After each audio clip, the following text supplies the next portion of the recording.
Let's take a look at the browser in BlackBerry 10 on the BlackBerry Z10. When you go in, it has a pretty much standard look of a mobile browser. At the bottom, you have your navigation rather than the top like you're used to seeing it. You can tap right here and go to a website. So I could just type in mobileburn.com. And I tapped the code before I ended up typing in the address, which is why I went to a Bing search result. And then I can zoom in and out, pinch to zoom. It loads a lot of content. It was pretty quick. And I can tap on an article.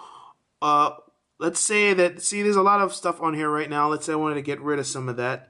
I could tap on the bottom right and click on reader mode, which pretty much strips out all the non-essential content. It loads the first image and it loads some text. So I can browse through it and just see the images and the text, and I can browse through it that way, and I can increase the font size or decrease the font size by pressing these two buttons. Now, if I want to switch to tabs, which it does support, I just tap back, it brings me back into regular web mode, and I tap in the bottom corner once again, which shows me these are the 4 open tabs that I have. Easily switch to either one of them. Oh wait, I'll press the wrong one. Brings me to this one, and if I want to get rid of one and close a tab, all I have to do is press the X on the right. I can open up a new tab, and once I do that, it brings up my history. So these are all the web pages that I recently visited. If I want to go back to ESPN, I can do it that way, or I could have just typed in a website to visit, and it would take me there as well. Another feature is that you can add to the home screen. So when I do that, I get the option of changing the label. It has the fave icon saved. So once I go back, you see that I have the ESPN icon as well as Mobile Burn saved as well. Now you're probably wondering if there's any quantifiable data that you can use to compare this to other browsers. Well, it just so happens that I have 3 other browsers from 3 other platforms. So I'm going to launch BrowserMark on all of them right now and run a test to see how well this does compared to the others. So, all right, pencils down. Let's see how each browser did. First, we have the iPhone, which is running Safari on iOS. It scored 1448. Now, this is 25% better than all phone browsers out there in terms of performance. Next, we have the Samsung ATIV Odyssey, which is a Windows phone. It's running 1780, okay, so not bad. Better than 51%. So this is better than more than half of all phones out there.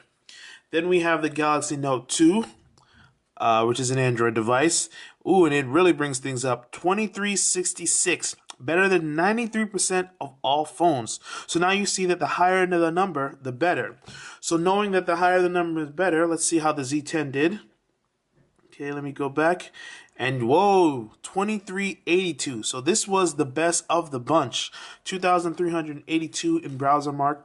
You see the closest competition was the Samsung Galaxy Note 2. And it's interesting to consider that because remember, this is a quad-core phone, the Galaxy Note 2, quad-core Exynos.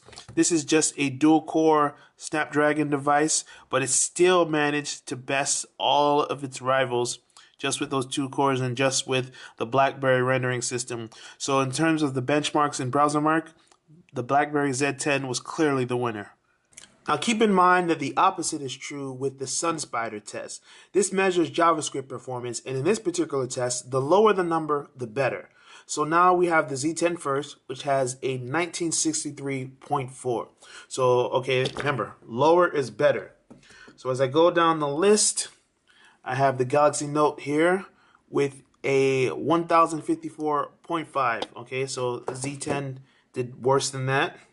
Then I have the ATIV Odyssey, which is 1506.4, so the Z10 did worse than that as well. Then I have the iPhone, which ended up being the leader of the pack, way down at 916.4.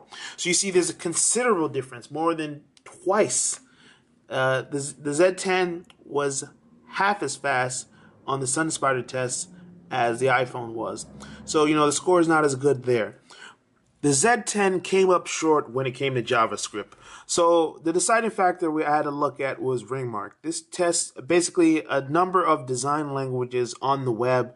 It checks out Canvas, CSS, Json, video, audio, a lot of things. It just tries it. So basically what it does, it goes on. If you pass the first ring, it goes on to the next ring and then the next ring. You try to pass as many tests as possible. In the case of the Z10, it made it to ring 2 and it failed 40 tests and passed 190. Okay, so you can browse through and see it did a decent job for a mobile browser. But in the context of the competition, how did it do? All right, the ATIV S, it didn't even make it past ring 1, so we're not even going to consider that. So we'll move on to the Galaxy Note 2, see how that one did. This one, it made it to ring 2, actually ring 1, I should say. It failed 4, passed 139, so it didn't make it to ring 2.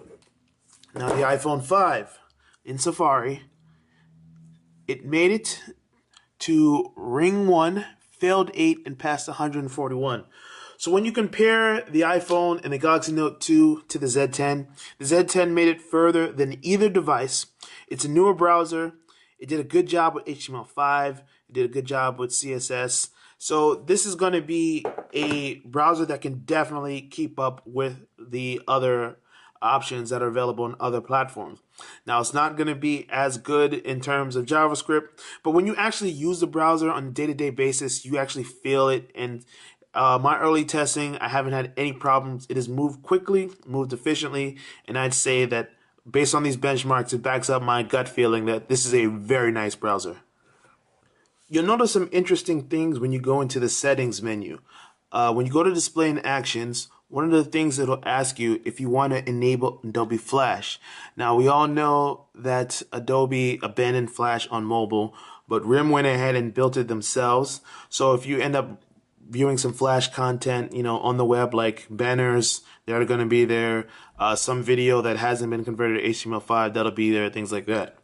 If you want to have like a kind of an incognito or private mode, you go into settings and privacy and security, and you turn that on. That'll stop saving the tabs and that you had open, the websites that you visited in private mode. It doesn't show any of that. You have automatically block pop-ups, and you can turn cookies on or off within settings. One final thing, if you go to a website and you find that you're not enjoying that they keep sending you to the browser mode, you want to have the official desktop mode, that's an option that you can turn on and off.